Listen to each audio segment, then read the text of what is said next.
اللہم صلی علی رسول الکریم۔ پیارے بچوں، پیدل چلنے کے بھی کچھ آداب ہوتے ہیں۔ پہلی بات تو ہمیں پیدل چلنا چاہیے، یہ ہماری صحت کے لیے بہت مفید ہے۔ یہ تو کوئی بات نہیں ہے کہ 10 منٹ کے سفر کے لیے آپ 10 منٹ سواری کا انتظار کریں۔ اگر آپ کا اسکول قریب ہے یا مسجد قریب ہے تو آپ کو پیدل ہی جانا چاہیے۔ اور پیدل چلنے میں ہمیں دائیں ہاتھ پر چلنا چاہیے، جیسے تمام امور میں دائیں طرف کو اہمیت حاصل ہے، اسی طرح چلنے میں بھی دائیں ہاتھ پر چلنا اس کو اہمیت حاصل ہے اور یہ سنت ہے۔ یہ پیدل چلنے میں تو ممکن ہے، آپ سائیکل چلائیں، موٹر سائیکل چلائیں، گاڑی چلائیں تو اس میں یہ ممکن نہیں ہے، کیونکہ یہ پھر ٹریفک کے اصول کے خلاف ہوگا اور آپ کسی سے ٹکرا جائیں گے۔ تو جہاں تک ممکن ہو سکے ہمیں عمل کرنا چاہیے۔ پیدل چلنے میں ہمارے لیے ممکن ہے تو وہاں ہمیں کوشش کرنی چاہیے کہ ہم اس سنت کو زندہ کریں۔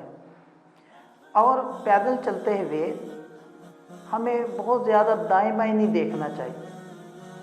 کبھی اس گلی میں جھانک رہے ہیں، کبھی اس گھر کے اندر دیکھنے کی کوشش کر رہے ہیں، کبھی اس کو دیکھ رہے ہیں۔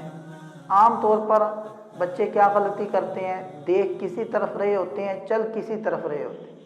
تو جدھر دیکھنا ہے ادھر چلنا ہے اور جدھر چلنا ہے ادھر دیکھنا ہے، اور ہم نے چونکہ سامنے ہی جانا ہے تو ہمیں پھر سامنے ہی دیکھنا چاہیے، دائیں میں ہمیں بلا ضرورت متوجہ نہیں ہونا چاہیے۔ اور ہمیں نگاہ نیچی رکھنی چاہیے، لیکن نگاہ نیچی رکھنے کا بھی یہ مطلب نہیں ہوتا کہ آپ کسی سے ٹکرا جائیں۔ نگاہ نیچی رکھنے کا مطلب یہ ہوتا ہے کہ آپ سامنے دیکھیں، اپنے راستے کو دیکھیں۔ آپ کبھی فلانے کو دیکھ رہے ہیں، کبھی کسی گاڑی کو دیکھ رہے ہیں، کبھی کسی موٹر سائیکل کو دیکھ رہے ہیں، وہ نہ دیکھیں، بس اپنے راستے کی طرف آپ اپنی توجہ مرکوز رکھیں، راستے کی طرف خیال کریں۔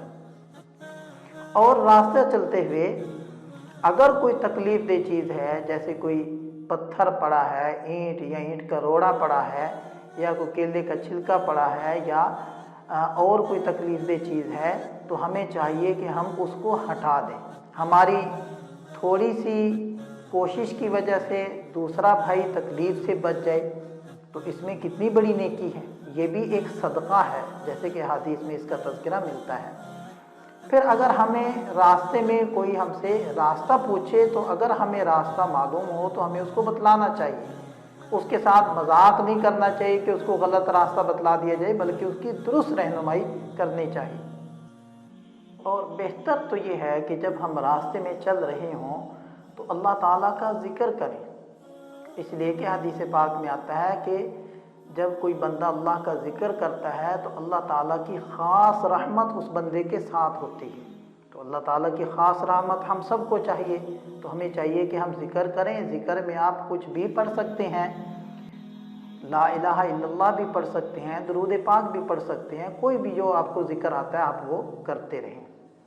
ایک ادب یہ بھی ہوتا ہے کہ جب آپ اپنے والدین کے ساتھ ہیں یا بڑے بھائی کے ساتھ ہیں تو راستے میں آپ ان کو بتلائے بغیر دائیں بائیں نہ ہوں، وہ پریشان ہو جائیں گے۔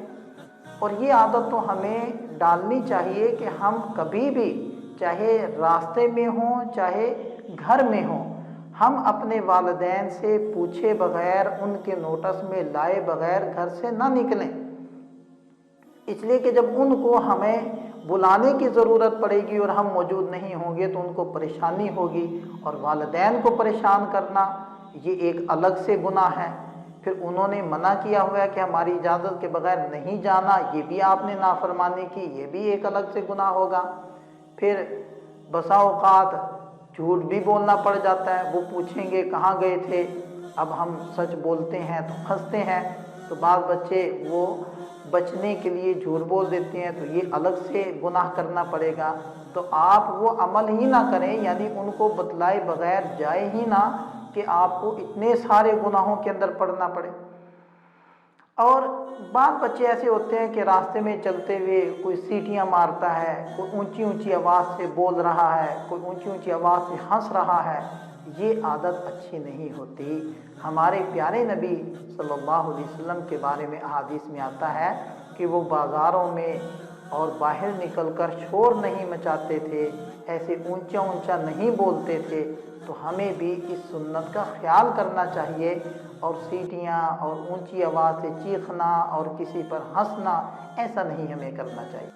ایسے ہی بعض بچوں کی عادت ہوتی ہے کہ ایک دوسرے کے گلے میں ہاتھ ڈال کر یا کندھے پر ہاتھ رکھ کر وہ چلتے ہیں، تو یہ حرکت بھی مناسب نہیں ہے، یہ وقار اور سنجیدگی کے خلاف ہے، ہمیں ایسی حرکت سے بچنا چاہیے۔ ایسے ہی پیدل چلنے کے اندر نہ تو اس قدر تیز چلنا چاہیے کہ وہ دوڑنے کے قریب ہو، اور نہ ہی بہت ہی سستی میں چلنا چاہیے کہ بعض بچے وہ زمین پر جوتے کو گھسیٹ کر چل رہے ہوتے ہیں، تو ایسا نہیں، بلکہ درمیانی سی چال ہو، مناسب چال ہو، اور جوتا زمین پر گھسیٹنا نہیں چاہیے بلکہ پاؤں کو قوت سے اٹھانا چاہیے، جوتا زمین سے اٹھے، زمین پر رگڑ نہ کھائے۔ یہ زمین پر رگڑ لگانا، اس سے مٹی بھی اڑتی ہے اور یہ وقار کے بھی خلاف ہے۔ پھر اسی طرح بعض اوقات سامنے سے ایک پورا گروہ آ رہا ہوتا ہے، بعض دفعہ عورتوں کا، بعض دفعہ بچوں کا، بعض بچوں کو عادت ہوتی ہے کہ وہ اس کے بیچ میں سے گزرتے ہیں، تو ایسا نہیں کرنا چاہیے بلکہ ایک سائڈ پر ہو جانا چاہیے، ان کو گزرنے دینا چاہیے۔ ایسے ہی بعض مرتبہ ہمیں تھوکنے کی یا ناک صاف کرنے کی ضرورت پیش آتی ہے، تو بعض بچے کیا کرتے ہیں، ادھر ہی راستے میں تھوکنا شروع کر دیتے ہیں لوگوں کے سامنے، یا ناک صاف کرنا شروع کر دیتے ہیں۔ ایسا نہیں کرنا چاہیے، ہمیں ایک سائڈ پر جانا چاہیے اور ایک سائڈ پر جا کر تھوکنا چاہیے یا ناک کو صاف کرنا چاہیے۔ اسی طرح چلنے میں اکڑ کے چلنا، یہ اللہ تعالیٰ کو چال بالکل پسند نہیں۔ ہمارے پیارے نبی صلی اللہ علیہ وسلم انتہائی متواضع انداز کے اندر چلا کرتے تھے، اس لیے اپنی چال میں اکڑ پیدا کرنا اور تکبر کرنا اور دوسروں کو گھٹیا سمجھنا، اپنے کو بہت بڑھیا سمجھنا اور سینے کو تان کر چلنا، ایسی حرکتیں ہرگز ایک مسلمان کو زیب نہیں دیتی۔ ہمیں تواضع کے ساتھ چلنا چاہیے، اور اگر کوئی بیٹی ہے، بچی ہے، تو اس کو راستے کے کنارے پر ہی چلنا چاہیے، اس لیے کہ ہمارے پیارے نبی صلی اللہ علیہ وسلم نے عورتوں کے لیے یہی حکم ارشاد فرمایا ہے کہ وہ راستے کے درمیان میں نہ چلیں بلکہ ایک کنارے پر، ایک سائڈ پر ہو کر چلیں۔ ایسے ہی بچوں، اگر آپ نے راستے میں کسی کو دیکھا کہ کوئی کمزور بوڑھا ہے، ضعیف ہے، اور اس نے کوئی سامان اٹھایا ہوا ہے اور آپ کے پاس وقت ہے، تو آپ کو چاہیے کہ آپ اس سے سامان لے لیں اور اس کا سامان اس کے گھر پہنچا دیں۔ یہ نہیں ہے کہ اپنے گھر لے جائیں، نہیں، بلکہ اس کے ساتھ جا کر اس کے گھر پہنچائیں۔ ایک بڑے بزرگ ہیں مولانا مظفر حسین، تو ان کا ایک واقعہ آتا ہے کہ ایک بوڑھے آدمی راستے میں آ رہے تھے، تو یہ بھی آ رہے تھے، تو انہوں نے ان بزرگوں سے کہا کہ مجھے یہ کچھ سامان مجھے تھما دیں، آپ کے اوپر بوجھ زیادہ ہے، میں کچھ اٹھا لیتا ہوں۔ تو اس بوڑھے نے ان کو سامان دے دیا۔